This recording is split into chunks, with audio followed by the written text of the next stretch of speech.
कानून उल्लंघन जो करेगा तो एफआईआर कोनो भारी बात है। एफआईआर कोनो गलत काम थोड़े हुआ है क्या।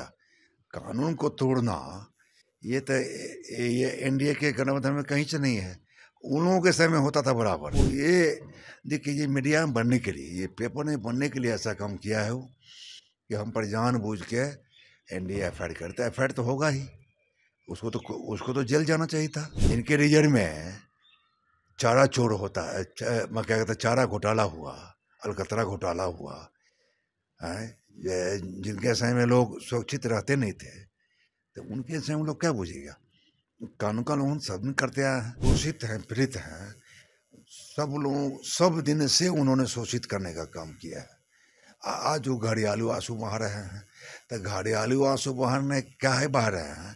2025 में चुनाव होना है, घड़ियाली आंसू बहाने से कुछ नहीं होने वाला है। विपक्ष के नेता राहुल गांधी का देखिए कल बिहार आगमन हुआ था, जहां वो मिथिला की धरती दरभंगा पहुंचे थे। दरभंगा में अंबेडकर छात्रावास जाकर उन्होंने छात्रों को संबोधित किया बिना परमिशन के, जिसके बाद अब जाकर उनके ऊपर देखिए एफआईआर हुआ है। इस वक्त हमारे साथ बात करने के लिए रामचंद्र प्रसाद है, भाजपा से हायाघाट विधायक है, जुड़ेंगे, बात करेंगे। रामचंद्र जी, मिथिला की धरती से आप भी आते हैं और राहुल गांधी का कल मिथिला की धरती पर आगमन हुआ था, जहां उन्होंने छात्रों को संबोधित किया बिना परमिशन के। कैसे देख रहे हैं, उनके ऊपर कार्रवाई करने की बातें कही गई? देखिए, कानून उल्लंघन जो करेगा तो एफआईआर कोनो भारी बात है। एफआईआर कोनो गलत काम थोड़े हुआ है क्या। कानून को तोड़ना ये तो ये एनडीए के गठबंधन में कहीं से नहीं है। उन लोगों के समय में होता था बराबर कि कानून का उल्लंघन हो या जो भी करते थे। लेकिन जब से एनडीए की सरकार बनी है बिहार में, तब से ऐसा कानून का उल्लंघन न कोई नेता करता है। जो करता है ऐसा नेता तो करता ही नहीं है, कोई पब्लिक भी करता है तो उसको दंड होता है उसको। इसलिए कानून कार्रवाई तो निश्चित रूप से जो कानून का उल्लंघन करेगा उस पर कार्रवाई अगर हुआ है तो वो गलत नहीं हुआ है, बिल्कुल सही रूप। वो ये देखिए, ये मीडिया में बनने के लिए, ये पेपर में बनने के लिए ऐसा काम किया है वो कि हम पर जानबूझ के एनडीए एफआईआर करता है। एफआईआर तो होगा ही, उसको तो जेल जाना चाहिए था। मैं तो कह रहा हूँ कि वहाँ के प्रशासन को उनको जेल में करना चाहिए था। ऐसे गलती किया है, जो कानून का उल्लंघन किया है, उसको जेल में रहना चाहिए था। कोई गलत नहीं हुआ है। जिनके रिजर्व में चारा चोर होता है, मैं क्या कहता, चारा घोटाला हुआ, अलकतरा घोटाला हुआ है। जिनके समय में लोग सुरक्षित रहते नहीं थे, तो उनके समय में लोग क्या बुझेगा। कानून का उल्लंघन सब करते आए हैं।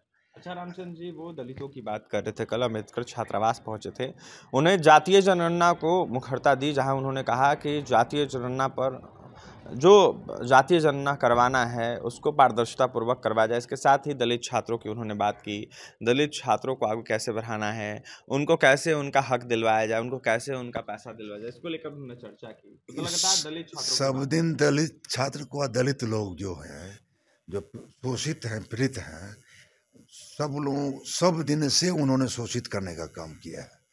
आज जो घड़ियालू आंसू बहा रहे हैं, तो घड़ियालू आंसू बहाने क्या है बहा रहे हैं। 2025 में चुनाव होना है, तो घड़ियाली आंसू बहाने से कुछ नहीं होने वाला है।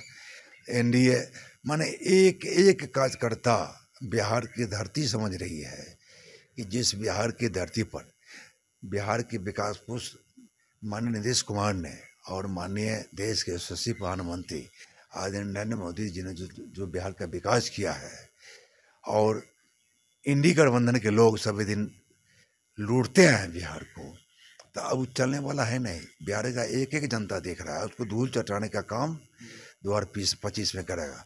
अभी घड़ियाली आंसू बहाने का काम कर रहा है। दलित शोषित का वो अभी चाहते हैं हम मसीहा बन जाए, ऐसा थोड़ी हुआ है क्या। तो इससे पहले क्यों नहीं जाति गणना हुआ। तो माननीय नरेंद्र मोदी जी को पूरा बिहार की धरती से मैं उनका अभिनंदन स्वागत करता हूं उनको, कि वो मिलकर जाति गणना करवाए। आज ये घड़ियाली आंसू बहा रहे हैं, तो ये घड़ियाली आंसू बहाने से कुछ नहीं होने वाला है, वो सब जनता देख रही है। इसलिए उनको पश्चाताप हो रहा है अब कि हमको पहले करना चाहिए था, जब मेरा रीजन था, जब मेरी सरकार थी केंद्र में, उनको पहले करना चाहिए था।